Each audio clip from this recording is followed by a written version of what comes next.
Bonsoir. Pour l'amusement, je refais la retranscription d'un cours de physique, d'astrophysique, mélangé avec la physique quantique, qu'on m'a fait en 2000, enfin, entre autres en 2019 et encore plus en 2024. Voilà. Au départ, il y a la matière et l'antimatière qui combattent. La matière l'emporte. En fait, on ne peut pas vraiment dire ça. La matière est définie et limitée, et l'antimatière est infinie et intemporelle. Donc en fait, ils sont sur deux manières de quantifier différentes. Donc on peut pas vraiment les comparer, mais ils se combattent. Enfin, ils se combattent pas, ils se combinent. D'ailleurs, Hawkins le dit, de l'antimatière naît la matière. Donc voilà.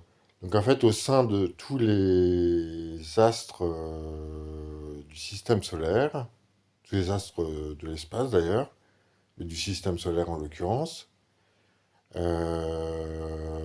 y a une espèce de trou noir en fait, la gravité, la gravitation que crée la matière. Au départ, c'est un espèce de gros nuage de poussière, et sous l'effet de la gravité, ça se compacte. Et ça crée une planète, en fait. Par des trous, en fait. Des trous dans l'espace-temps qui sont à peu près fixés au niveau de la gravité, de la proportion de gravité entre le Soleil et les nuées de poussière, en fait.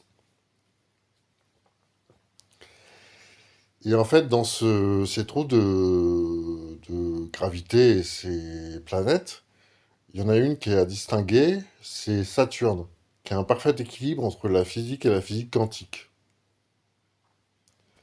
qui passe en fait vers l'état gazeux, un peu comme Jupiter, mais qui a un parfait équilibre en fait entre gaz et matière. Et ensuite, il y a une autre planète à distinguer, c'est Pluton, la neuvième planète, qui fait en fait des grandes oscillations, qui montrerait qu'en fait on est dans un vaste trou noir, et que Pluton serait un peu le reset. Voilà.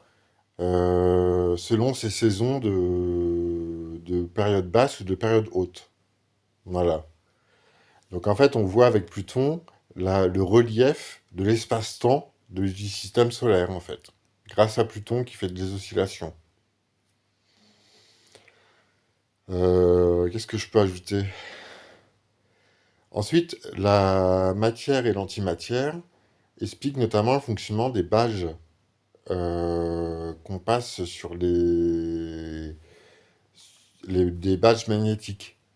En fait, la matière se reconfigure à chaque fois qu'on passe le badge. Et au bout d'un moment, ça se démagnétise. En fait, c'est un échange de plus et de moins. Qu'est-ce que je voulais dire? On est dans une époque où on porte beaucoup de matières synthétiques qui en fait sont favorables à la transmission de l'électromagnétisme, de l'électricité statique. Et ça, c'est pas très bon. Mais bon, qu'importe. C'est une époque comme ça. Et par ailleurs, je voulais aussi ajouter, oui, en 2024, du coup, maintenant je passe à 2024. Voilà, 2024, il y a, euh,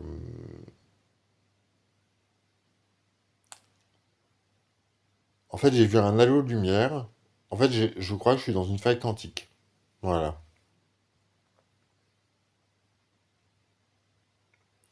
C'est difficile à expliquer, mais j'ai subi de la téléportation quantique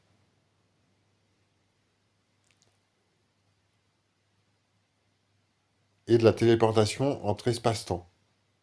Et il y a des espaces-temps où en fait, un peu ex nihilo, petit, euh, voilà, il y a des espaces-temps petits, en fait, voilà,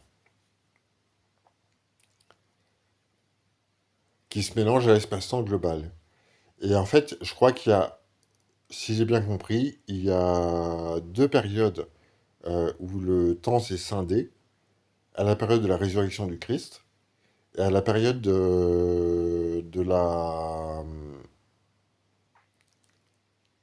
années 50, où le temps s'est scindé, en fait, avec la physique quantique, la découverte de la physique quantique.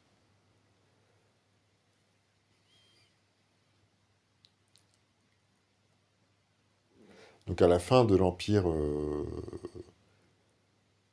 grec, antique, pardon, et aujourd'hui.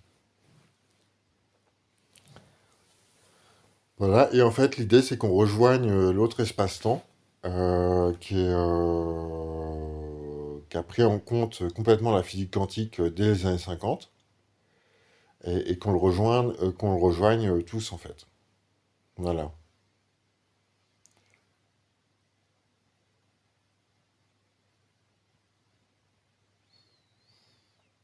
J'ai fait l'objet de l'expérimentation sur la physique quantique et sur le voyage temporel, en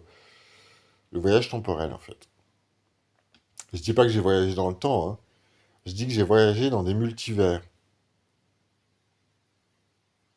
Par exemple, j'ai vu Simon sous un autre aspect. Et j'ai su que c'était lui. Et il m'a regardé. J'ai vu David aussi, qui avait pas du tout le même aspect, mais c'était lui, c'était David. Donc en fait, dans les années 50, on s'est dédoublé en deux espaces-temps, et l'idée c'est qu'on se rejoigne, nous-mêmes.